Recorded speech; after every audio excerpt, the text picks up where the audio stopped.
छान बोलला, पण स्वतःला थोडासा आखडून धरलेला आहे नाही, असं खोललेले नाही आहेत तुम्ही.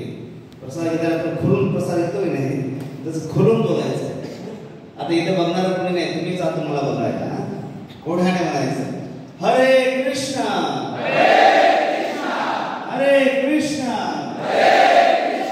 कृष्णा कृष्णा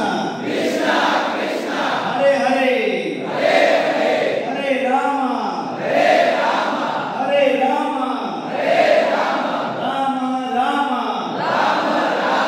हरे हरे.